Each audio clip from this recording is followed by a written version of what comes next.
കൊടുവള്ളി സ്വദേശിയായ ഒരു ഏജന്റ് മുഖേന വയനാട്ടിൽ റിസോർട്ട് ബുക്ക് ചെയ്തിട്ട് അവസാനം മേപ്പാടിയിലെ ഒരു ലോഡ്ജിൽ എത്തിപ്പെട്ട അനുഭവം ഒരു കൂട്ടർക്ക് ഉണ്ടായിട്ടുണ്ട്. അവിടെ എത്തിപ്പെട്ട യാത്രാ സംഘത്തെ നേരിൽ കണ്ടപ്പോൾ ലോഡ്ജ് അധികൃതരും അമ്പരപ്പെടുകയാണ് ചെയ്തത്. കാരണം ഈ വന്ന യാത്രാ സംഘത്തിന് അക്കമഡേറ്റ് ചെയ്യുവാനുള്ള സൗകര്യമോ അതല്ലെങ്കിൽ യാത്രാ സംഘത്തിന്റെ സങ്കല്പത്തിനനുസരിച്ചുള്ള സംവിധാനങ്ങളോ അവിടെ ഇല്ലാത്തതിനാൽ നിരപരാധികളായ ആ ലോഡ്ജ് അധികൃതരും കുറെ വിഷമിച്ചു. യാത്രാ സംഘത്തോട് ഏജന്റ് പറഞ്ഞത് ഒരു റിസോർട്ടാണെന്നാണ്. അതേസമയം ലോഡ്ജുകാരെ അയാൾ ധരിപ്പിച്ചത് വരാനിരിക്കുന്നത് വെറും രാത്രി താമസിക്കാൻ വേണ്ടി മാത്രമുള്ള കുറച്ച് ആളുകളാണ് എന്നാണ്. അവിടെ എത്തിപ്പെട്ടാൽ പിന്നെ വേറെ നിവൃത്തിയില്ലാത്തതിനാൽ അവർ ഉള്ള സൗകര്യങ്ങളിൽ അങ്ങ് അഡ്ജസ്റ്റ് ചെയ്തോളും എന്ന കണക്കുകൂട്ടലിലാണ് ഏജന്റ് അവരിൽ നിന്നും നല്ലൊരു തുക കീശയിലാക്കിയത്. പക്ഷേ യാത്രാ സംഘത്തിൽ കാര്യപ്രാപ്തിയുള്ള ചിലർ ഉണ്ടായിരുന്നു. അവർ പ്രശ്നമുണ്ടാക്കി. പ്രകൃതി രമണീയതയാലും സുഖശീതളമയുള്ള കാലാവസ്ഥയാലും സഞ്ചാരികളുടെ സ്വപ്നഭൂമിയായ വയനാട്ടിൽ പ്രശസ്തവും അപ്രശസ്തവുമായ ഒട്ടേറെ റിസോർട്ടുകളുണ്ട്. ഇവിടങ്ങളിലെല്ലാം വിശേഷിച്ചും ഈ ഒഴിവുകാലത്ത് നിറയെ സഞ്ചാരികളുമുണ്ട്. ഭൂരിഭാഗം വിനോദസഞ്ചാരികളും ഓൺലൈൻ വഴിയാണ് ഈ റിസോർട്ടുകളെക്കുറിച്ച് അറിയുന്നതും ബുക്ക് ചെയ്യുന്നതും. ഇതാണ് ഏറ്റവും എളുപ്പമായ രീതിയും. എന്നാൽ ചിലർ ഏജന്റുമാർ മുഖേന ബുക്ക് ചെയ്യാറുണ്ട്. മറ്റു ചിലർ അവരുമായി ബന്ധപ്പെട്ടവർ നേരത്തെ താമസിക്കുകയും അതേക്കുറിച്ച് അവർക്ക് നല്ല അഭിപ്രായവുമാണെങ്കിൽ അത് അന്വേഷിച്ചറിഞ്ഞ് അങ്ങനെ ബുക്ക് ചെയ്യാറുണ്ട്. ചുരുക്കം ചിലർ മറ്റൊരു രീതി അവലംബിക്കാറുണ്ട്. യാത്രക്ക് തയ്യാറെടുക്കുന്ന സംഘത്തിൽപ്പെട്ട ഒന്നോ രണ്ടോ ആളുകൾ ഓൺലൈൻ മുഖേന അറിഞ്ഞ റിസോർട്ടുകൾ നേരിൽ ചെന്ന് കാണുകയും അവിടുത്തെ സൗകര്യങ്ങളും അവിടെ എത്തിപ്പെടാനുള്ള ഗതാഗത സൗകര്യങ്ങളും നേരിൽ ബോധ്യപ്പെടുകയും ചെയ്തതിനു ശേഷം ബുക്ക് ചെയ്യുക എന്നതാണത്. പറ്റുമെങ്കിൽ ഏറ്റവും നല്ല രീതി ഇതാണ്. അനുഭവത്തിന്റെ അടിസ്ഥാനത്തിലാണ് ഇങ്ങനെ പറയുന്നത്. ഇതുകൊണ്ട് 3 ഗുണങ്ങളുണ്ട്. ഒന്നാമതായി, പരസ്യത്തിൽ കാണുന്നത് പോലുള്ള സൗകര്യങ്ങൾ ഉണ്ടോ എന്ന നിജസ്ഥിതി അറിയാൻ സാധിക്കും. രണ്ടാമതായി, നമ്മൾ സമയം ചെലവഴിക്കാൻ ചെല്ലാനിരിക്കുന്ന സങ്കേതത്തെക്കുറിച്ചുള്ള അമിതമായ സങ്കല്പങ്ങൾ യാത്രാ സംഘത്തിന് ഒഴിവാക്കാൻ സാധിക്കും. മൂന്നാമതായി, അവിടെ എത്തിച്ചേരാനുള്ള വഴി നമ്മൾ യാത്ര ചെയ്യാൻ ഉദ്ദേശിക്കുന്ന വാഹനത്തിന് യോഗ്യമായതാണോ അതല്ലെങ്കിൽ അവിടേക്കുള്ള ഏറ്റവും നല്ല വഴി ഏതാണ് എന്നൊക്കെ നേരത്തെ മനസ്സിലാക്കാൻ സാധിക്കും എന്നുള്ളതാണ്. കൊടുവള്ളി സ്വദേശിയായ ഒരു ഏജന്റ് മുഖേന വയനാട്ടിൽ റിസോർട്ട് ബുക്ക് ചെയ്തിട്ട് അവസാനം മേപ്പാടിയിലെ ഒരു ലോഡ്ജിൽ എത്തിപ്പെട്ട അനുഭവം ഒരു കൂട്ടർക്ക് ഉണ്ടായിട്ടുണ്ട്. അവിടെ എത്തിപ്പെട്ട യാത്രാ സംഘത്തെ നേരിൽ കണ്ടപ്പോൾ ലോഡ്ജ് അധികൃതരും അമ്പരപ്പെടുകയാണ് ചെയ്തത്. കാരണം ഈ വന്ന യാത്രാ സംഘത്തിന് അക്കമഡേറ്റ് ചെയ്യുവാനുള്ള സൗകര്യമോ അതല്ലെങ്കിൽ യാത്രാ സംഘത്തിന്റെ സങ്കല്പത്തിനനുസരിച്ചുള്ള സംവിധാനങ്ങളോ അവിടെ ഇല്ലാത്തതിനാൽ നിരപരാധികളായ ആ ലോഡ്ജ് അധികൃതരും കുറെ വിഷമിച്ചു.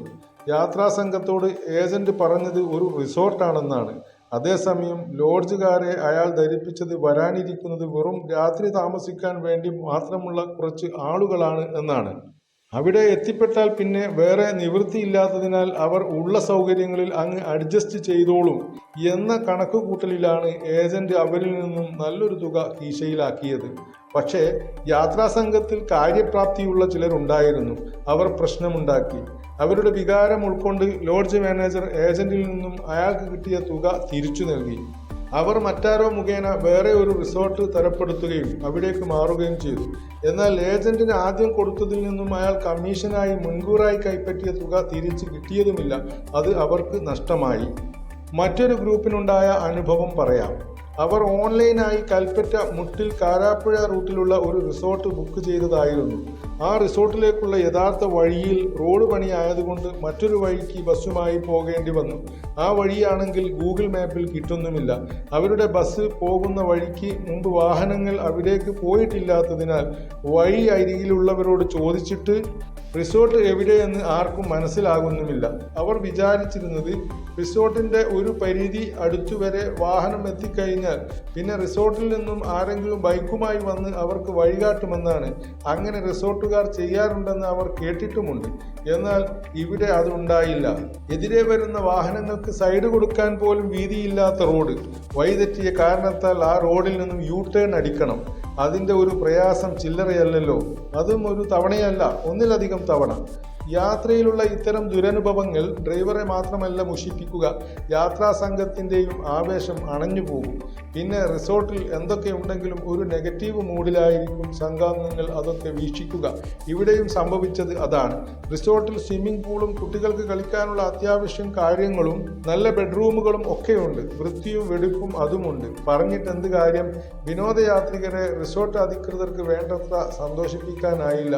ചിക്കൻ ഗ്രില്ലിൽ വെച്ച് ചുട്ട് ഒരു വൈബ് ഉണ്ടാക്കാൻ തുനിഞ്ഞപ്പോൾ ഗ്രിൽ വെക്കാനുള്ള അടുപ്പ് അവിടെയുണ്ടെങ്കിലും അത് നനഞ്ഞിരിക്കുന്നു.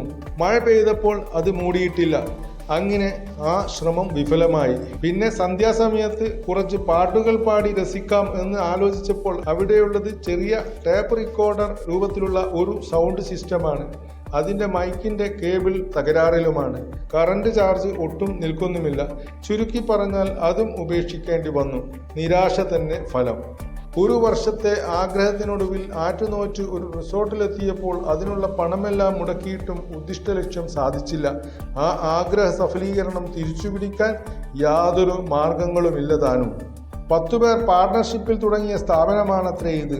ആ 10 പേരിൽ ഓരോരുത്തരെങ്കിലും മാറി മാറി ചുമതല നോക്കിയിരുന്നെങ്കിൽ ഇത്തരം പ്രശ്നങ്ങൾക്ക് പരിഹാരം ഉണ്ടാക്കാമായിരുന്നു.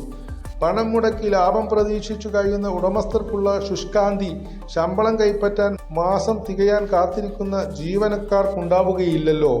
അടുത്ത അവധിക്കാലം വരെ മനസ്സിൽ സൂക്ഷിക്കാൻ വേണ്ടി അനുഭവം വിലക്കെടുക്കാൻ ഈ റിസോർട്ടിലെത്തിയ ഈ ടീം ഇനി അവിടേക്ക് പോകില്ല എന്നു മാത്രമല്ല, അവരോട് ഈ റിസോർട്ടിനെ കുറിച്ച് അന്വേഷിക്കുന്നവരോട് അനുകൂലമായി അവർ പറയുകയുമില്ലല്ലോ. നിസ്സാരമായ ചില അശ്രദ്ധകൾ കാരണം വർഷങ്ങൾ കൊണ്ട് ഉണ്ടാക്കിയെടുത്ത ഇമേജ് ഇടിഞ്ഞു പോകുന്നു എന്ന് പറഞ്ഞാൽ മതിയല്ലോ.